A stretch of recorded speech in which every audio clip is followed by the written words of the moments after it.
We're studying from the book of Esther, and I appreciate the comments that we have had over the last several weeks. Also for Brian filling in last week in chapter 3. The quarter is quickly getting away from us. This book only has 10 chapters. So in order to accomplish this book, we're going to have to move on and move through it, not quickly, but there's a lot of lessons in each and every chapter of this book that we will not be able to cover each and every lesson. But I'm trying to hit the high points of what the message is in the book of Esther. But the book of Esther, as we recall from last week, just picking up because this is a backdrop for today's lesson, that Haman was a descendant of Agag, who was a king of the Amalekites. If you recall, the Amalekites were the first nation that attacked the children of Israel after they left Egypt. And when we studied the wilderness wanderings out of the Gospel Advocate book 3 or 4 years ago, Bob, you'll recall this, is that we had an entire quarter on the book of Numbers, and the Amalekites were a nation that continually were giving problems to the children of Israel. They were the first nation to attack the children of Israel after the Exodus from Egypt. So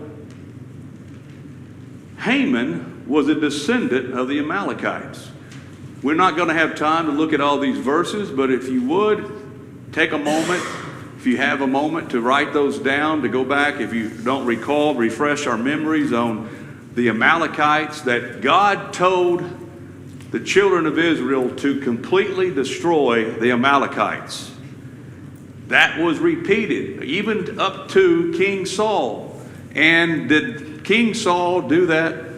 Obviously not, because we have Haman, who is a descendant of the Amalekite, and he has been promoted by King Ahasuerus to what we would consider the prime minister of all of Persia, second in command to King Xerxes or Ahasuerus. So, Haman is a character study within itself. We could spend a lesson or two or more just studying the character of Haman. But have you ever known someone that once they have a little bit of authority, that it immediately goes to their head and they want to take advantage of the authority that has been given to them? This is in contrast to what Jesus said, that who wants to be greatest in the kingdom of heaven must become what? Your servant. Your servant. So as a leader in God's kingdom, the ones that are the greatest in the kingdom are those that you humbly serve others and also serve God, right? This is in contrast to Haman. Haman allows this to get to his head. He has an ego. So the king gives him his signet ring. He gives him the authority, and we know about the signet rings.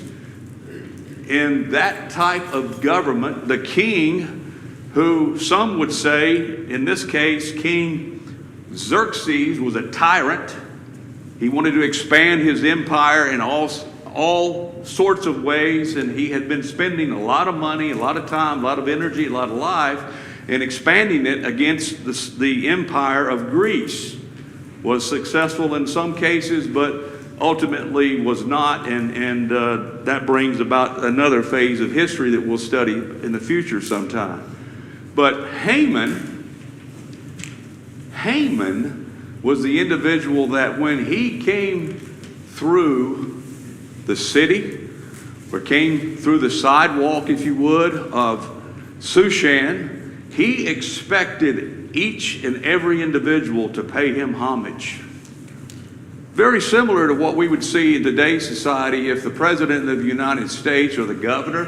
Have you ever been going down the interstate and all of a sudden the interstate comes to a screeching halt both directions and you're sitting there? In my job, I travel a lot, and I've experienced that probably 3 or 4 times in my career. And we're all going, I wonder what's going on. So we're sitting there for 15, 20 minutes or whatever, and then all of a sudden, here comes the motorcade. It's the governor, or it's the president, or it's the presidential nominee, or it's some dignitary that everyone pays homage to, if you would.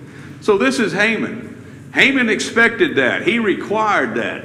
But Mordecai, as we studied a few weeks ago, Mordecai's job is that he was what? He was a keeper at the gate. He was one of the individuals that where we get in business, the gatekeeper. Who is the gatekeeper in this organization? In other words, who opens the door of opportunity for you if you're in sales? Mordecai is the gatekeeper. He's the one that offers the opportunity for an individual to go take their grievance, if you would, through the judicial process of Shushan. So he's sitting at the gate. He's a Jew. No one knows that at this point except his fellow workers. So Haman comes through, and Haman says, "You shall bow down to me." In so many words. Mordecai does not do that. So his co-workers observe this. The Bible tells us in chapter 3 that this didn't just happen on one occasion, but over a period of time, they've noticed this behavior. So somebody says something to somebody, and then finally the word gets back to Haman. Okay? So Haman gets enraged.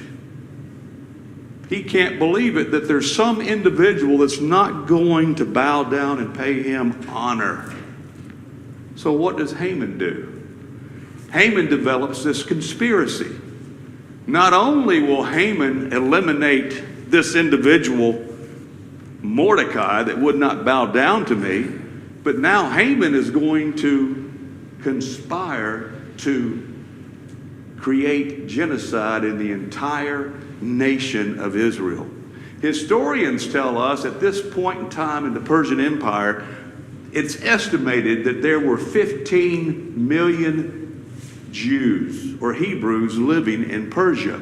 In all the 127 provinces that stretch from India to Ethiopia, 3,000 plus miles, there were a little over 15 million in estimate that were living there in these 127 provinces. Haman and his men then throw dice, or they throw tablets, or they throw stones, or they throw sticks, which the Bible calls casting of lots. It'd be something similar to us when we watch a football game. At the beginning of a football game, the two opposing teams meet at midfield. The referee comes up and says, "Let me explain to you, this is a coin. This is heads, this is tails. Now, you are the visiting team, so you get to select heads or tails." And it falls, and the referee tells the visiting captain it's either heads or tails. It's a chance. It's heads or tails. That's what casting of lots was. So they cast lots. They decide through casting lots, and we get this name Pur because why? I didn't know it until I studied it. It's just the Persian word for lot. Pure. And then we'll study later on in the book a feast, festival, celebration regarding that. So they cast Pur. The Pur determines that the date in which Haman will carry out this heinous act of destroying 15 million or so people of a nation will occur 11 months from that day that they cast those sticks or stones or whatever it was that they used to cast lots. 11 months. Now, he takes this plan to Xerxes. Xerxes is a tyrant. We've talked about him. Xerxes listens. But what's Xerxes' major goal that we've discussed a few weeks ago was to do what? Was to expand his empire. Haman's a very shrewd individual. He understands that. He explains to Xerxes his plan because he falsely accuses the entire Jewish nation of not paying homage to Xerxes. Indirectly, because they did not pay homage to himself, Haman, one Jew at the gate. So, Haman proposes to Xerxes that he will give him 10,000 talents of silver. Well, what does that mean? When you read this, you go, okay, 10,000 talents of silver, and you move on. Or you say, what was that? According to today's silver standard and the conversion of weights, a talent being a weight conversion in ancient days, that would have today, and it fluctuates because of the rate of gold, silver, and all precious metals, but at this point, it's somewhere around $270 million. A fortune. Where's Haman going to get that money? He's going to take it from the Jews when he destroys them. He's not just going to kill them. He's going to take every precious thing that they own, and then he's going to bring, which is probably more than 10,000 talents. But he's going to offer now to Xerxes 10,000 talents. So Xerxes, he had a party that lasted how long? 6 months.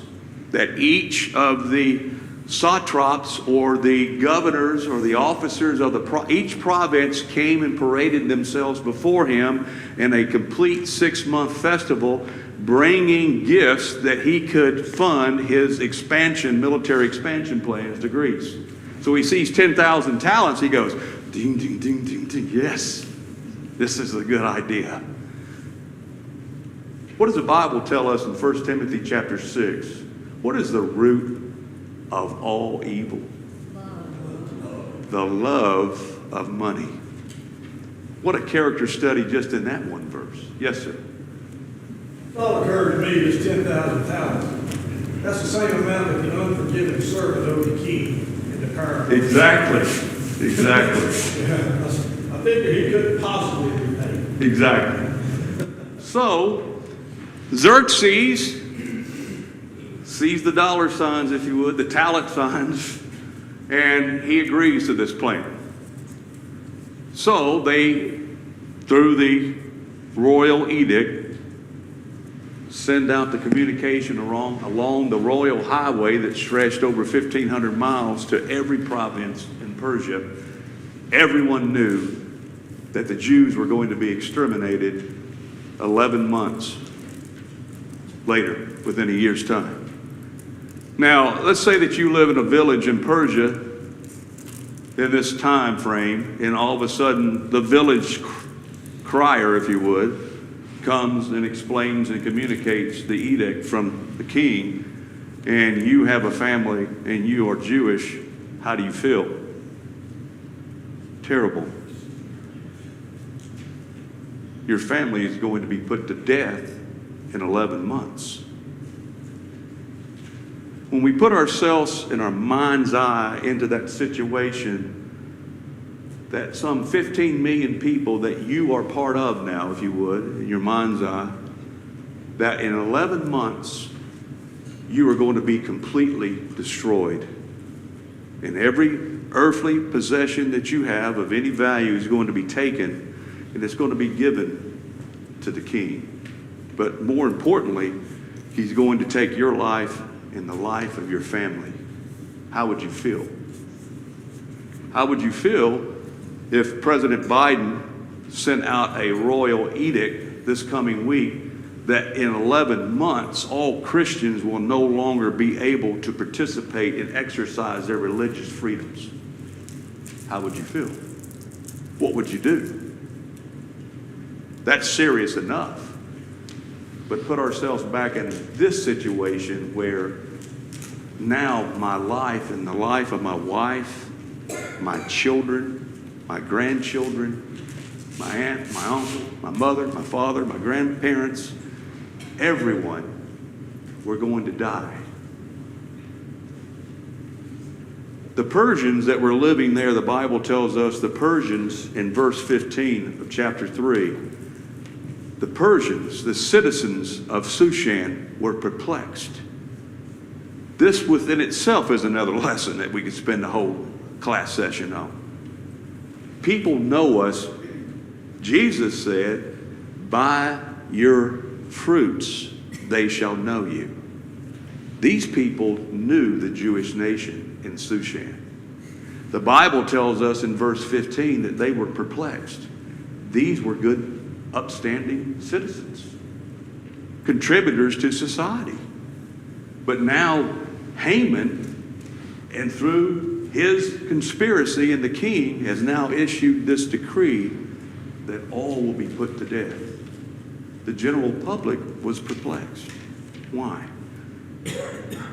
And unfortunately, that took 20 minutes to set up just the introduction for today's lesson, but I hope that it was helpful to get our mind into what the Bible is trying to explain to us here. So, there's 5 areas that I believe that we could concentrate on, and you could break down this chapter in different ways, but the handout that you have lists 5 particular areas of occurrences of the events that happened in chapter 4. And if you would, use that for your own personal studies, add to it. If you think of something that I have not had time or maybe overlooked to mention, please bring it to my attention, and I'll try to work that into the class next week. But Mordecai, in Esther chapter 4, the first 3 verses. As we studied a few weeks ago, once this edict was communicated, once it was agreed upon by Haman and Xerxes and then communicated, could that decree be changed? No. And how do we know that? Again, the Bible is its best commentary. Note Daniel chapter 6, verse 8. Daniel chapter 6, verse 8, which Daniel was living under King Xerxes' grandfather after Nebuchadnezzar died, when the Medo-Persians overtook the Babylonians. And what was his name? King Cyrus.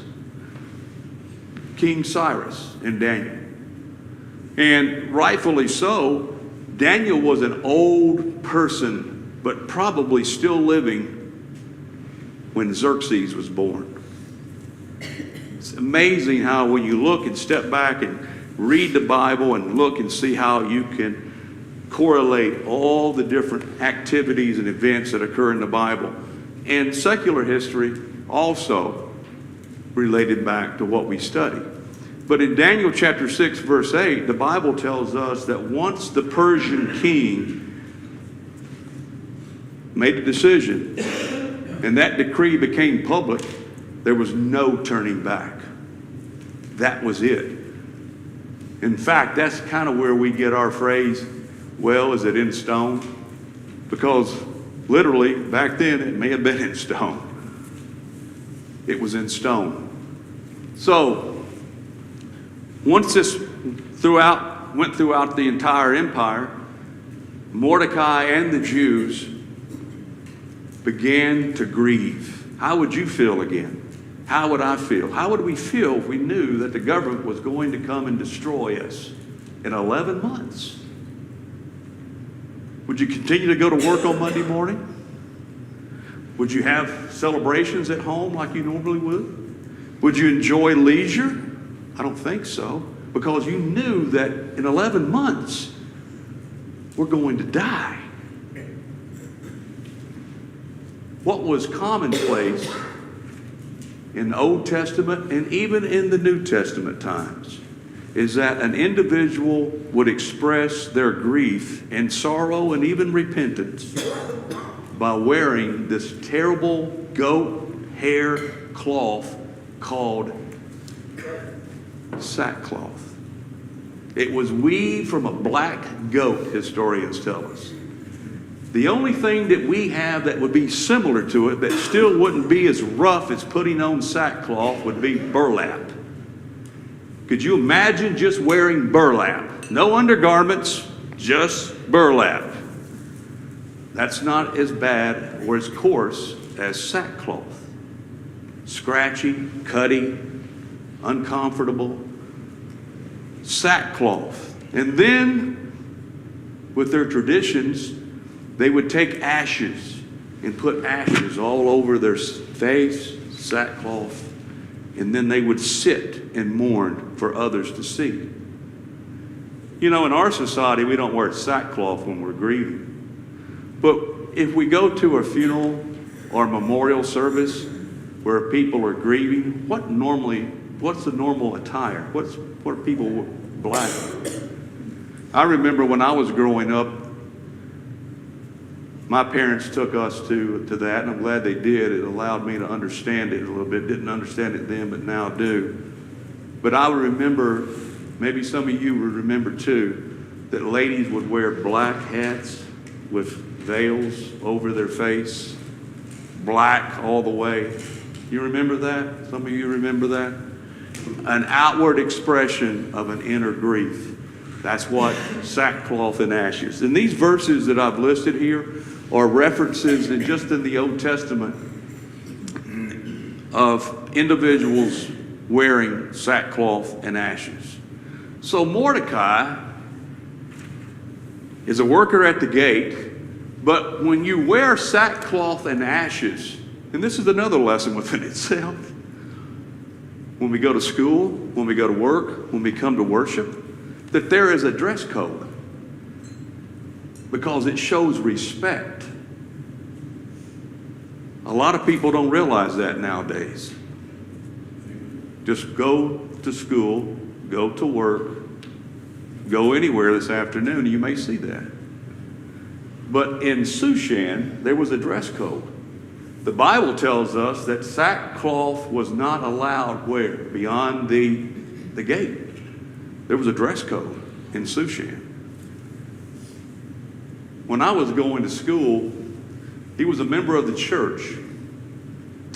He also was a retired colonel in the Army. And he also was an adjutant general in the National Guard. Well, guess what? Brother Kenneth Wallace was also the principal at Waverly Central High School. Now, I can attest to this. Maybe some of you remember this. But we would, in between classes, when the bell would ring and everyone would change classrooms and the halls would be completely crowded, the colonel, as we used to call him, not to his face, but Mr. Wallace would stand at the corner of the major intersection of all four halls, and these halls were wider than these pews, and he would observe all the students walking through. If a boy came down the hall with a shirt tail hanging out, Mr. Wallace had a whistle. You would stand next to Mr. Wallace until he collected everybody during that particular change of class. And then they would go up to the principal's office, and then they would proceed to write a 250-word or 500-word essay as to why they should not wear their shirt tail out. If you were caught the second time, there was no transition period that you stood there and then went to the principal's office and explained in writing or whatever of why you were doing that. Put your shirt tail in right now before you go to class. There was a dress code. Now, I go to classes occasionally. Lisa worked as a school nurse. You have been too. I look around and I go, wow, things have really changed. Don't have to go to school. Just go to Walmart. There are a lot of plumbers out there, if you know what I mean. Anyway, within the walls of Shushan, this tells us that Xerxes was a strict disciplinarian. Remember what happened to the two individuals that Mordecai heard that they were going to assassinate King Xerxes? They were put to death. A lot of discipline. And there were a lot of discipline when I was going to high school too. I'm sure that some of y'all had that same experience. In chapter 4, verses 4 through 7, Mordecai communicates with Esther. Who told Esther in verse 4, who told Esther of Mordecai's condition in verse 4, chapter 4, verse 4? Huh? Someone read chapter 4, verse 4. So Esther's maids and eunuchs came and told her. Okay, that's good. So who came and told her? The eunuchs and maids, right? This is a story and a lesson within itself, because if we go back to chapter 2, where the Bible refers to it as a house of women, where these young maidens were taken for the 12-month ball, we normally call that now the harem. It's used slangily, but harem is a completely good description if it's used in the context of the word harem. It's the physical building in which these women were housed and lived. Notice here, though, the Bible teaches in a lot of different ways. Implication is one of them. So what does this verse imply? Esther was segregated from society. All of the Jews in Shushan and throughout all the provinces, and Mordecai at the gate, as the Bible tells us, were many, the Bible says, were in sackcloth and ashes. These women, according to historians, once they were put into the harem, they were cut off from the outside world.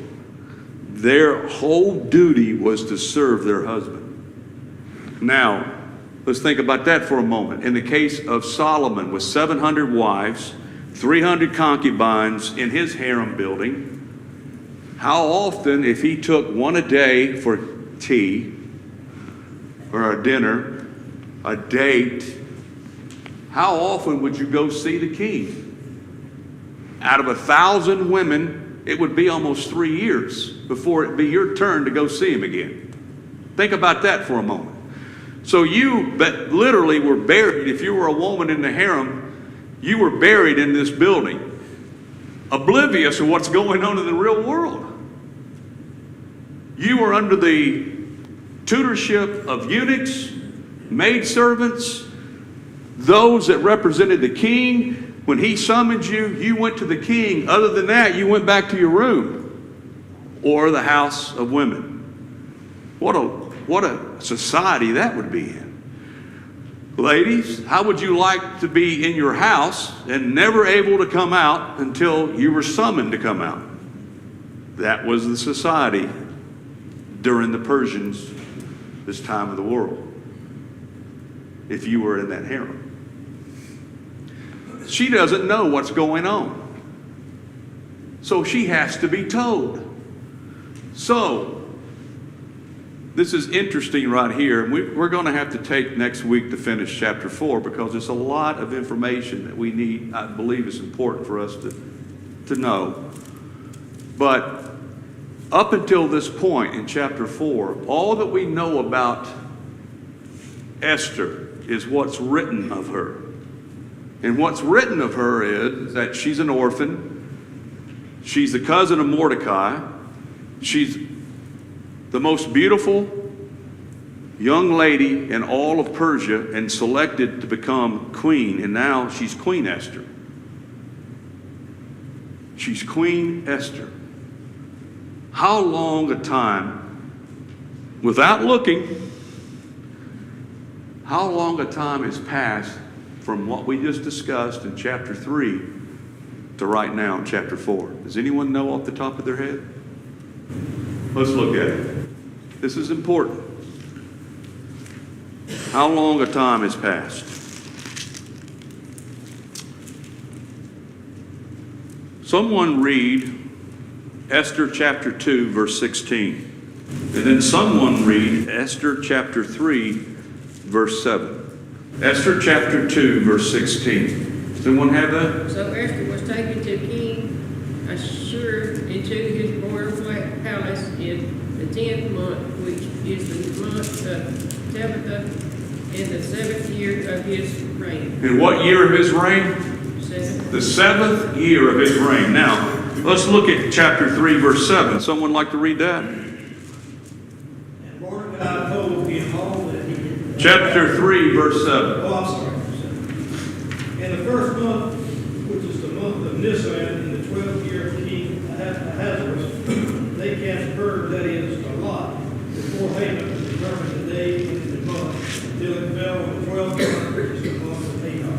How much time has passed now from chapter 2 to the setting here in chapter 3 of where they just cast lots and this edict went out?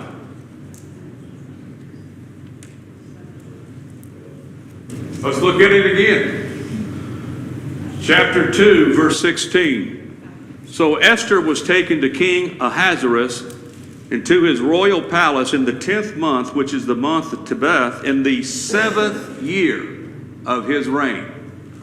Now let's look at chapter 3, verse 7. In the first month, which is the month of Nisan, in the 12th year of King Ahasuerus, they cast Pur. How many years had passed? 5 years.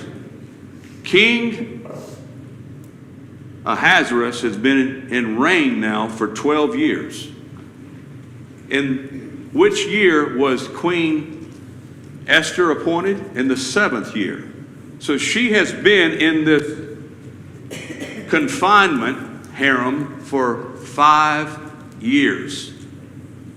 You were not allowed, there was no freedom to walk around Shushan, according to ancient Persian culture. Once you were in the harem, whose property were you? The king's. Women were treated like property. She was in this building for 5 years.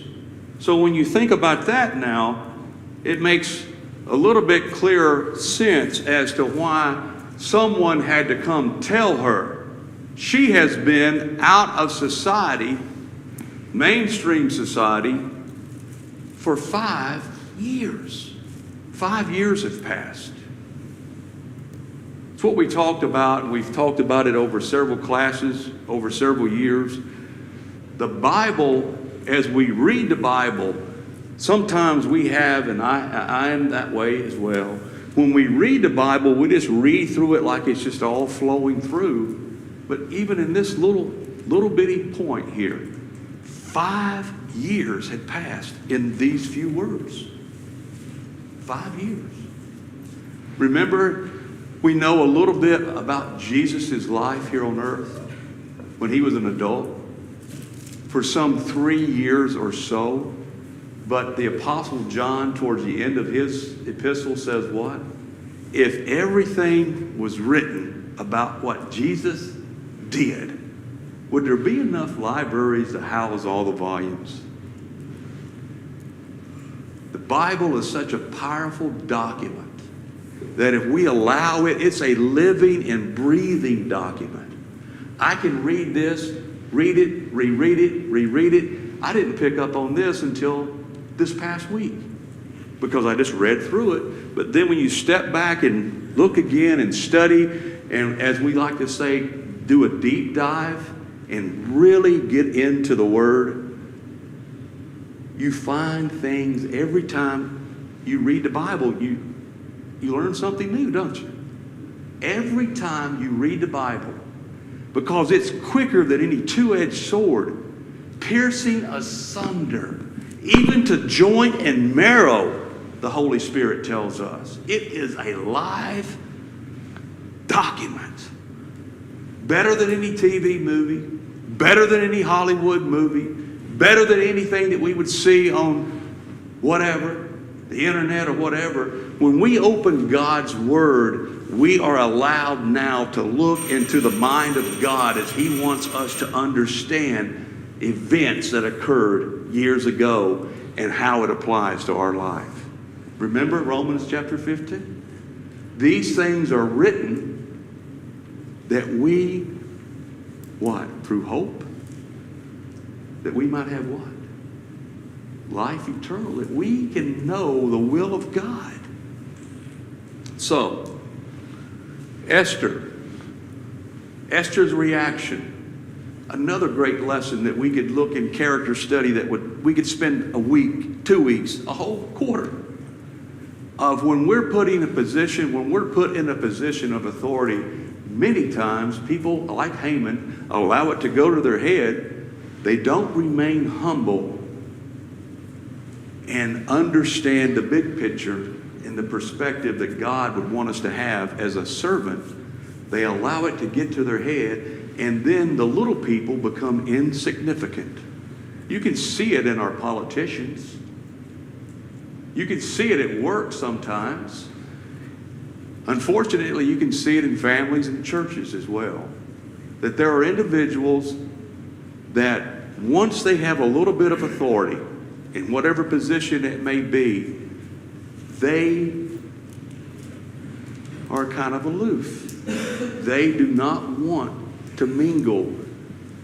I know this, I see it a lot with upper management in industry, that there are certain individuals, and probably where you work as well, you can think of a name or two right now, I bet, that when they reach a higher level in the organization, you become more insignificant in their eyes.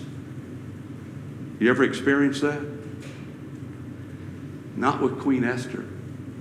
The Bible explains to us that she is a beautiful, beautiful, lovely young lady. She's been in this secluded building for 5 years, removed from her family. Remember, Mordecai is pacing daily, wondering how she's doing in there because he can't see her as well. When the word comes to her that her people, her uncle that was her father, became her adopted father, is going to be put to death, she wasn't aloof.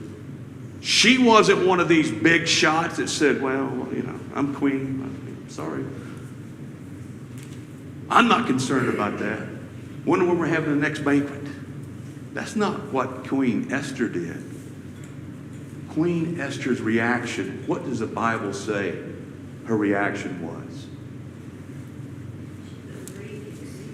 She was exceedingly grieved. She goes on and she calls her servants to go take clothing to Mordecai. I don't want him to suffer that way. She's extremely grieved.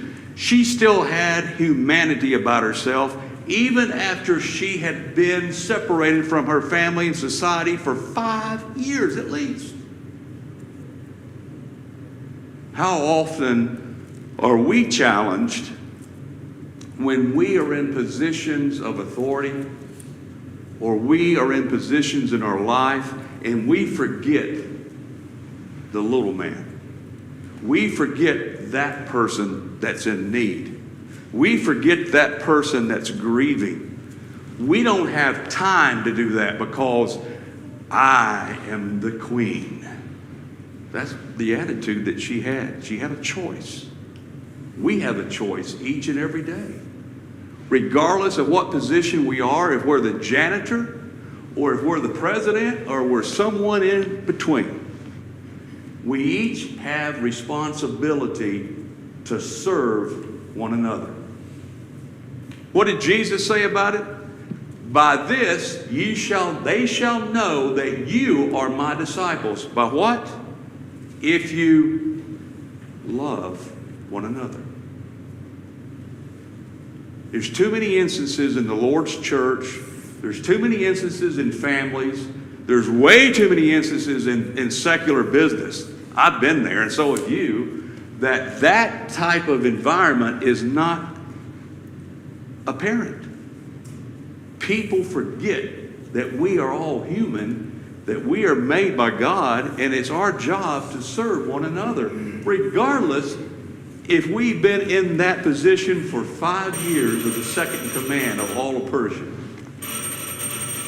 Well, we got to verse 5. There's 15, 17. Okay. Anybody have a comment? We have just a few seconds. Anyone? Yes, ma'am. You would think if the king adorned her and loved her above all the others, that you're going to see her, not have to wait 5 years. Right. Does she not have any position? Women were treated that way, and this is the reason I spent this time, and I know you probably already know, is that she's going to have to make a decision. She's going to have to make a decision to go approach the king, which is against Persian rule and law. She hasn't seen him in a long time, the Bible will tell us. Thank you.